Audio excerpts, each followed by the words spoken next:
Hello students, this is your DJ sir. Last time तक हम लोगों ने method of preparation of haloarenes देख लिया था। आज का जो हमारा टॉपिक है, इसमें हम लोग इस सेशन में physical and chemical properties of haloarenes को देखेंगे।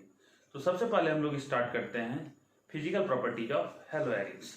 देखो, यदि हेलो एरेंज के हम लोग फिजिकल प्रॉपर्टीज को देखें तो ये जो होते हैं ये कलरलेस क्रिस्टलाइन सॉलिड्स होते हैं और ये हैवियर देन वाटर होता है। यदि इसके मेल्टिंग पॉइंट और बॉइलिंग पॉइंट को देखें तो जैसा ट्रेंड हम लोगों ने हेलो एल्केन में देखा था, सिमिलर वैसा ही होता है। कुछ थोड़े से डिफरेंस होते हैं जिसको हमको देखना है। तो हम लोग स्टार्ट करते हैं physical properties of haloarenes. तो सबसे पहला बात जो physical properties of haloarenes के बारे में बात करना है, दे आर colorless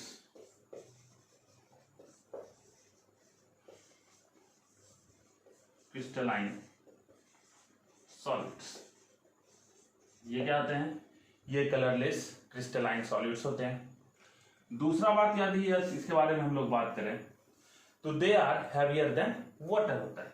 मतलब यदि इसको वाटर के रिस्पेक्ट में देखेंगे तो they are heavier than water होता है। क्या होता है? हैवियर देन वाटर होता है। यदि इसके हम लोग मेल्टिंग पॉइंट और बॉइलिंग पॉइंट के बारे में बात करें तो they have same melting point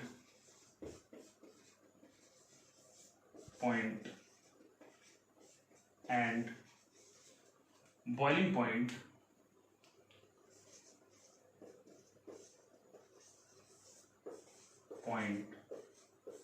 as of alkyl halides।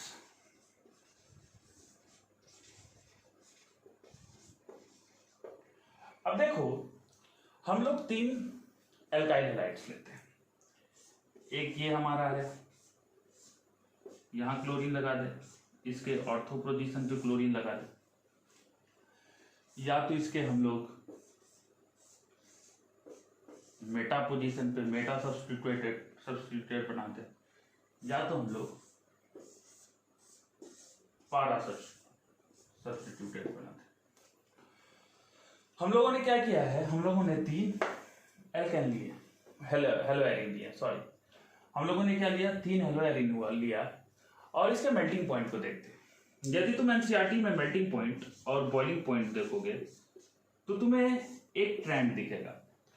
Melting point जो है ये 453 केल्विन है, यहाँ 446 केल्विन है और यहाँ 448 केल्विन है। मतलब देखो, ये थोड़ा सा लिटिल बिट डिफरेंस है इसके किसमें, मेल्टिंग पॉइंट में। किसमें है? मेल्टिंग पॉइंट में। सॉरी, ये बॉइलिंग पॉइंट है, ये क्या हमारा बॉइलिंग पॉइंट। और यदि हम लोग मेल्टिंग पॉइंट को देखें, क्या देखें, मेल्टिंग पॉइंट को देखेंगे तो मेल्टिंग पॉइंट में हमारा क्या ट्रेंड है, ये 256 केल्विन पे आता है, ये 249 केल्विन पे आता है और ये 325 केल्विन में आता है। तो देखो, इसके मेल्टिंग पॉइंट को देखें तो इसका 256 है और ये 249 है, मतलब ये कंपेरेबल है। लेकिन 325 ये बड़ा डिफरेंस है किसमें, इसके मेल्टिंग पॉइंट में। तो काहे ऐसा होता है कि हमारा जो है पारा डाइक्लोरोबेंजीन, ये क्या है हमारा ऑर्थो डाइक्लोरोबेंजीन, ये है हमारा मेटा डाइक्लोरोबेंजीन और ये क्या है हमारा पारा डाइक्लोरोबेंजीन। तो क्या होता है कि हमारा पारा डाइक्लोरोबेंजीन का जो मेल्टिंग पॉइंट होता है वो सबसे ज्यादा होता है। तो देखो, हमारा जो ये पारा डाइक्लोरोबेंजीन है ये सिमेट्रिकल शेप होता है। क्या होता है? सिमेट्रिकल शेप का होता है। और सिमेट्रिकल शेप हम लोग जानते हैं किसी लैटिस में बहुत अच्छे से फिट हो जाते हैं। जैसे तुम देखो, तुम यदि एक ट्रैक्टर ईंट ला, यदि उसको इधर उधर हम लोग फैला के रख दें मतलब अरेंज्ड वे में नहीं रखें, तो वो क्या होगा कि वो ज्यादा स्पेस लेगा। क्या लेगा? ज्यादा स्पेस लेगा और उसमें कोई भी कंटिन्यूटी नहीं होगा। लेकिन यदि हम लोग क्या ले लें, उन ईंटों को एक जगह लगा दें, मतलब अच्छे से रख दें, तो वो एक कम जगह लेगा और उसमें जो स्ट्रेंथ होगा वो ज्यादा होगा। तो क्या होता है कि ये सिमेट्रिकल शेप होने के कारण, सिमेट्रिकल शेप होने के कारण जो है ये एकदम अच्छे से फिट बैठ जाता है लैटिस में, और इसका जो है बेंटिंग पॉइंट जो है वो थोड़ा ज्यादा हो जाता है। तो आप इसको कॉपी कर लीजिए, फिर हम लोग उसके बारे में बात करते हैं।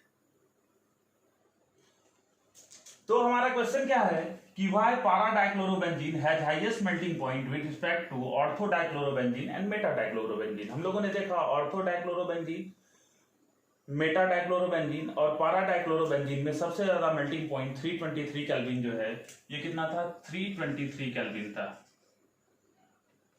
323 केल्विन था। कितना था? 323 केल्विन था। तो ऐसा क्यों होता है कि ये 323 केल्विन होता है? तो देखो मैंने क्या बताया कि पारा डाइक्लोरोबेंजीन जो है ये सिमेट्रिकल शेप का होता है और ये क्रिस्टल लैटिस में फिट बैठ जाता है। क्या हो जाता है? क्रिस्टल लैटिस में बहुत इफेक्टिवली बैठ जाता है। इसीलिए इसका जो मेल्टिंग पॉइंट है वो ऑर्थो डाइक्लोरोबेंजीन और मेटा डाइक्लोरोबेंजीन से क्या होता है? ज्यादा हो जाता है। तो हम लोग लिख सकते हैं बिकॉज पारा डाइक्लोरोबेंजीन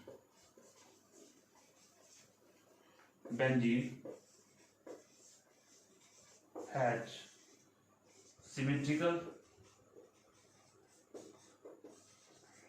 symmetrical structure। क्या आता है? because para dichlorobenzene has symmetrical structure, so it fits the crystal lattice effectively। क्या होता है? It fits the crystal lattice effectively, so it has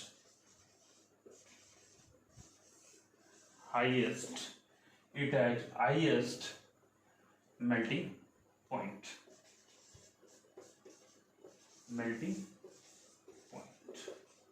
इस क्वेश्चन में एमपी जो लिखा हुआ है इसका मतलब है मेल्टिंग पॉइंट। क्या है? Melting point. तो आपने ये समझ लिया होगा। तो यही हमारे एनसीईआरटी में है और ये क्वेश्चन सीबीएसई में अमूमन पूछा भी जाता है। सीबीएसई में ये क्वेश्चन पूछ भी लेता है कि ऐसा क्यों होता है। तो ये 1 मार्क्स में क्वेश्चन पूछेगा व्हाई। तो यदि ऐसा क्वेश्चन पूछेगा तो हम लोग इसको बहुत आसानी से बता सकते हैं कि ऐसा क्यों हो सकता है। तो ये हमारा था physical properties of haloarenes. अब हम लोग जो स्टार्ट कर रहे हैं वो हमारा क्या है? Chemical properties of hello arenes. तो आप इसको कॉपी कर लीजिए, फिर हम लोग स्टार्ट करते हैं chemical properties of haloarenes. अब देखिए हम स्टार्ट कर रहे हैं chemical properties of haloarenes. और chemical properties of haloarenes के बारे में हम लोग बात करें तो सबसे पहले हम लोग रिएक्टिविटी के बारे में बात करेंगे। क्या बात करेंगे? रिएक्टिविटी। किसके रिएक्टिविटी? हम लोग कंपेयर करेंगे रिएक्टिविटी किसका? हेलो एल्केन का और हेलो एरीन का। क्या है? हेलो एल्केन और हेलो एरीन का। तो देखो हेलो एल्केन और हेलो एरीन में यदि रिएक्टिविटी के बारे में बात करें तो हमारा हेलो एल्केन जो है वो ज्यादा रिएक्टिव होता है in comparison to haloarene. हम लोगों ने क्या बोला कि haloalkanes are more reactive than haloarenes. तो तुम्हारा क्वेश्चन ये हो सकता है कि सर ऐसा क्यों होता है? तो इसके लिए एनसीईआरटी में 4 एक्सप्लेनेशन दिए हुए हैं। हम लोग चारों के बारे में बात करते हैं। सबसे पहले हम लोग ड्यू टू रेजोनेंस। क्या? Due to resonance. देखो क्या होता है कि जो हमारा हेलोजन जो होता है, हेलोजन का जो लोन पेयर होता है वो कंजुगेशन में होता है किसके साथ? जो बेंजीन रिंग कनेक्टेड होता है हमारे हैलोजन से। तो देखो जैसे ये हमारे पास कोई एक हैलोजन है, ये हमारा बेंजीन रिंग है और इसके साथ कोई एक क्लोरीन कनेक्टेड है। तो देखो इस क्लोरीन के पास 3 लोन पेयर ऑफ इलेक्ट्रॉन है। तुमने रेजोनेंस तो सीखा है कि ये लोन पेयर जैसे यहां रिवर्ट करेगा ये पाई बॉन्ड शिफ्ट होके यहां जाएगा। तो देखो इसके कारण क्या होगा कि यदि हम लोग ये बनाएं डबल बॉन्ड Cl, इस पे प्लस चार्ज आ जाएगा, यहां माइनस चार्ज आ जाएगा और ये जैसा का तैसा रहेगा। अब देखो यहां हम लोगों ने रेजोनेंस में तुम्हें पढ़ाया है कि रेजोनेंस कैसे करेंगे कि 1 2 3 करना है, 1 2 के बीच में डबल बॉन्ड बनाना है और 3 पे चार्ज को शिफ्ट कर देना है। तो देखो 1 2 के बीच में डबल बॉन्ड बनाते हैं, डबल बॉन्ड CH2Cl, ये तो पहले से इस पे प्लस चार्ज, इन दोनों के बीच में डबल बॉन्ड बनेगा, माइनस चार्ज यहां शिफ्ट होगा और ये यहां आएगा। यदि नेक्स्ट कंजुगेटिंग रेजोनेटिंग स्ट्रक्चर बनाएंगे तो नेक्स्ट रेजोनेटिंग स्ट्रक्चर क्या होगा हमारा,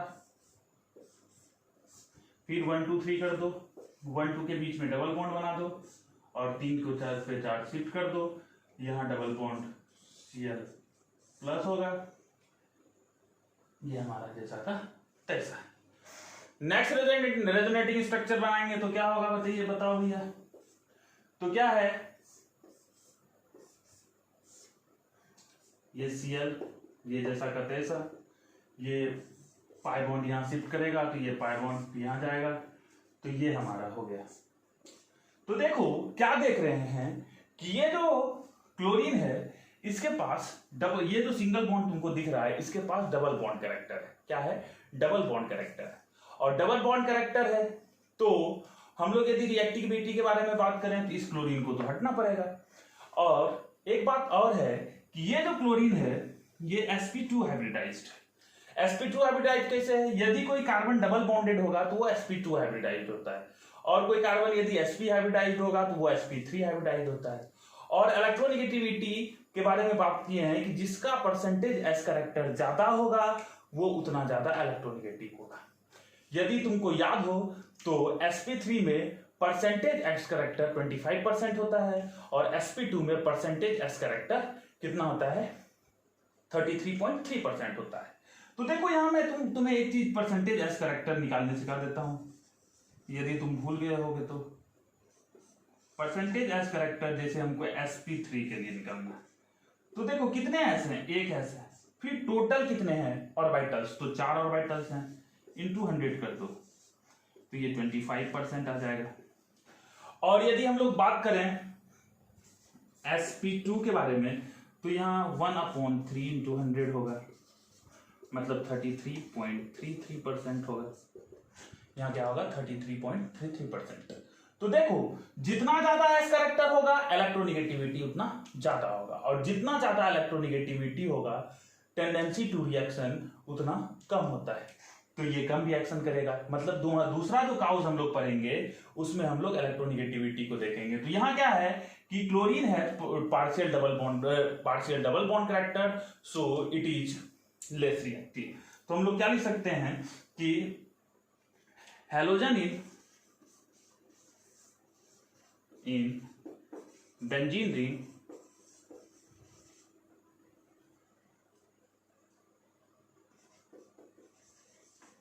has double bond character, so it has less tendency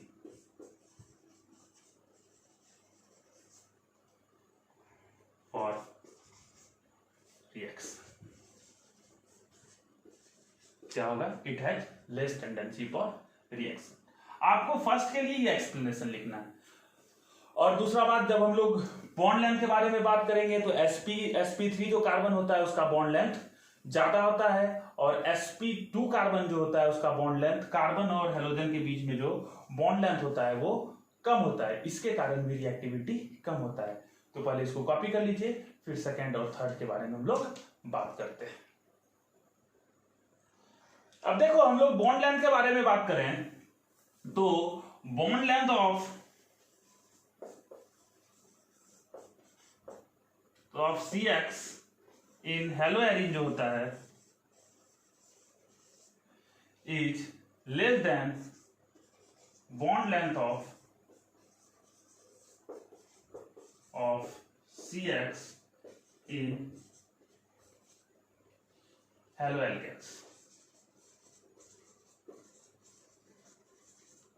मतलब bond length of C X in haloarene जो है वो छोटा होता है bond length of C X in haloarene. So haloarenes are less reactive. Bond length छोटा होगा तो ज्यादा फोर्स ऑफ अट्रैक्शन होगा, और फोर्स ऑफ अट्रैक्शन ज्यादा होगा तो ज्यादा एनर्जी चाहिए बॉन्ड तोड़ने के लिए, इसीलिए ये कम रिएक्टिव होता है। और थर्ड बात करें तो हाइब्रिडाइजेशन का।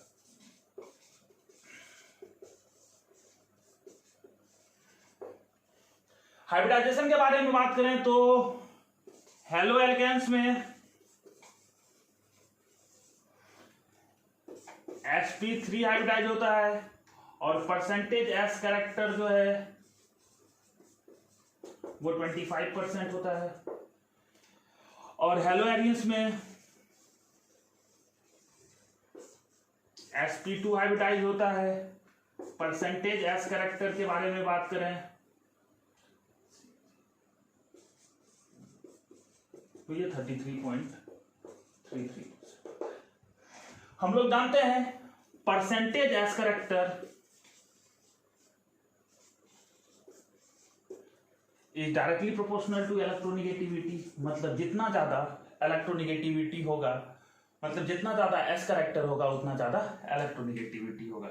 और हम लोग यहां लिख लेते हैं, नीचे जगह हम लोग को नहीं बच रहा है तो हम लोग यहां क्या लिख लेंगे कि H percentage S character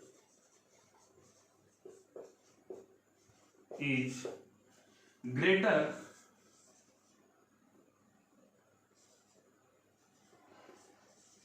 in हेलोएरिन, hence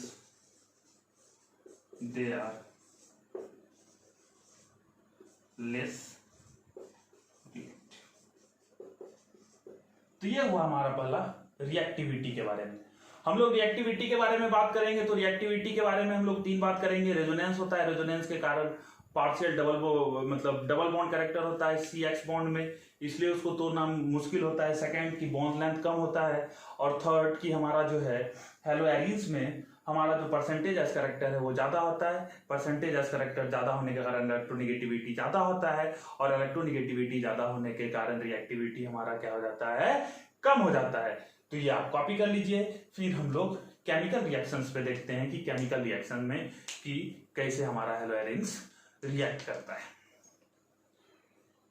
hope आपने कॉपी कर लिया होगा। यदि हम लोग जनरल रिएक्शंस ऑफ हेलोएरिन्स को देखें तो हेलोएरिन्स जनरली दो प्रकार के रिएक्शन करते हैं। पहला हमारा न्यूक्लियोफिलिक सब्स्टिट्यूशन रिएक्शन करता है,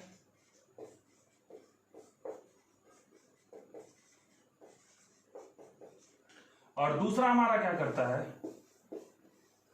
इलेक्ट्रोफिलिक सब्स्टिट्यूशन रिएक्शन करता है। क्या करता है, पहला तो न्यूक्लियोफिलिक सब्स्टिट्यूशन रिएक्शन, और सेकंड क्या है हमारा इलेक्ट्रोफिलिक सब्स्टिट्यूशन रिएक्शन। देखो हम लोग न्यूक्लियोफिलिक सब्स्टिट्यूशन रिएक्शन को देखें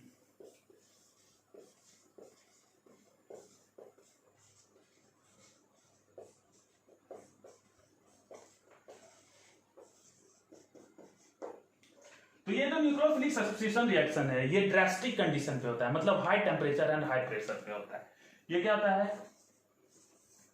high temperature and high pressure पे होता है। अब ये हाई टेम्परेचर और हाई प्रेशर पे तुम्हारा क्वेश्चन ये हो सकता है कि सर ये हाई टेम्परेचर और हाई प्रेशर पे क्यों होता है, तो मैंने अभी तुरंत बताया कि ये लेस रिएक्टिव होते हैं, they are less reactive, so we have to deploy high pressure and high temperature for the reaction. तो देखो सबसे पहले हम लोग बात जो करेंगे वो करेंगे सब्स्टिट्यूशन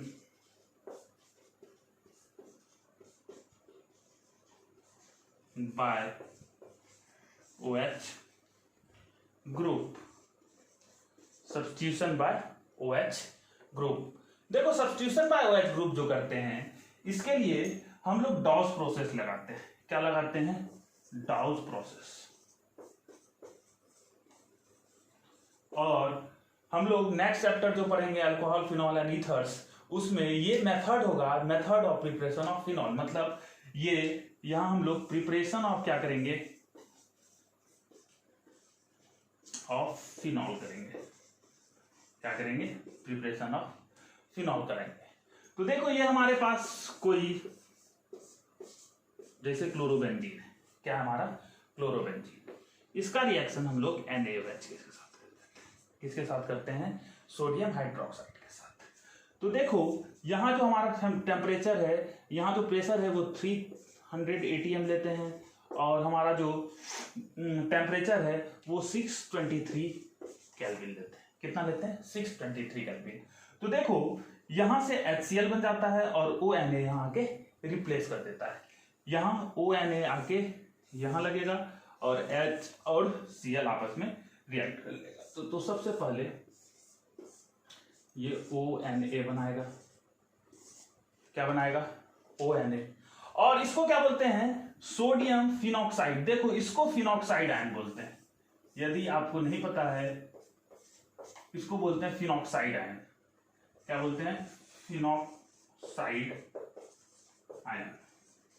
तो फर्स्ट में क्या होता है कि फिनॉक्साइड आयन बनता है। क्या बनता है? Phenoxide ion. तो फिनॉक्साइड आयन में जैसे हम लोग डाइल्यूट HCl के साथ रिएक्शन करते हैं तो हमको OH मतलब फिनॉल बन जाता है, फिर Na और Cl बन जाता है। क्या बनता है? नमक बन जाता है। तो ये हमारा फर्स्ट मेथड था जिसमें हम लोगों ने सब्स्टिट्यूट किया OH ग्रुप किस पे? एक क्लोरोबेंजीन पे। और क्लोरोबेंजीन क्या है हमारा? हेलोएल्केन है। क्या है? हेलोएल्केन है। तो देखो हम लोग क्या देख रहे हैं कि ये हमारा ड्रास्टिक कंडीशन पे हुआ। तो क्या हम लोग इसको कम टेम्परेचर पे भी कर सकते हैं? हम इसको कम टेम्परेचर पे कर सकते हैं यदि हम लोग इस पे कोई -M वाले ग्रुप को लगा दें। हमारे एनसीईआरटी में -M वाले ग्रुप में इफेक्ट ऑफ नाइट्रो कंपाउंड्स दिया हुआ है। हम लोग नाइट्रो कंपाउंड्स को देखेंगे तो इसको कॉपी कर लीजिए। फिर हम लोग आगे कुछ रिएक्शंस के बाद इफेक्ट ऑफ नाइट्रो कंपाउंड्स देखेंगे। और आज हम लोग जो है आधे रिएक्शंस तक पढ़ेंगे। मतलब हम लोग न्यूक्लियोफिलिक सब्स्टिट्यूशन रिएक्शन को पढ़ेंगे और नेक्स्ट लेक्चर में हम लोग इलेक्ट्रोफिलिक सब्स्टिट्यूशन रिएक्शंस को खत्म कर लेंगे। और उसके बाद कुछ कॉमर्शियली इंपॉर्टेंट हमारे हेलोएल्केन्स हैं जिसके बारे में हमें पढ़ना है। हालांकि उसे इस बार CBSE ने अपने सिलेबस से हटा दिया है, लेकिन कभी ना कभी आ ही सकता है भैया। DDT है, प्रियॉन्स है, तो उसको भी हम लोग पढ़ लेंगे। तो इसको आप कॉपी कर लीजिए, फिर हम लोग आगे बात करते हैं। अब देखो हमारा क्या है? Substitution by cyano group. हम लोग को साइनो ग्रुप सब्स्टिट्यूट करना है। ये हमारा कोई क्लोरोबेंजीन है भैया। क्या है? क्लोरोबेंजीन। क्लोरोबेंजीन का रिएक्शन CuCN के साथ करते हैं। किसके साथ करा देते हैं? CuCN in the presence of pyridine। In the presence of pyridine और 475 केल्विन टेम्परेचर रखते हैं। कितना रखते हैं? 475 केल्विन टेम्परेचर रखते हैं। तो हमारे पास जो प्रोडक्ट होता है वो क्या होता है? हमारा साइनाइड बन जाता है। क्या बन जाता है? साइनाइड बन जाता है। थर्ड हम लोग देखें तो substitution by amino group. Substitution by amino group. और सब्स्टिट्यूशन बाय अमीनो ग्रुप से हम लोग क्या करते हैं? Formation of aniline takes place. हम लोग क्या बनाएंगे? Aniline takes place. ये देखो क्लोरोबेंजीन है,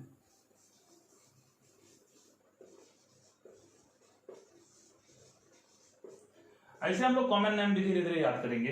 तो देखो ये हमारे पास क्या है? क्लोरोबेंजीन है। इसका रिएक्शन हम लोग 2NH3 के साथ कर देते हैं प्लस 2CO। टेम्परेचर जो है 60 ATM रखते हैं और 475 केल्विन टेम्परेचर जब देते हैं तो क्या होता है?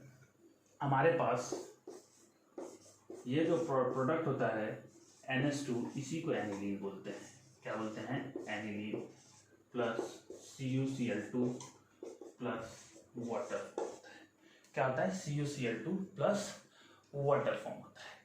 तो देखो ये जो है हमारा क्या है? एनिलीन फॉर्म हुआ। क्या हुआ? एनिलीन फॉर्म हुआ।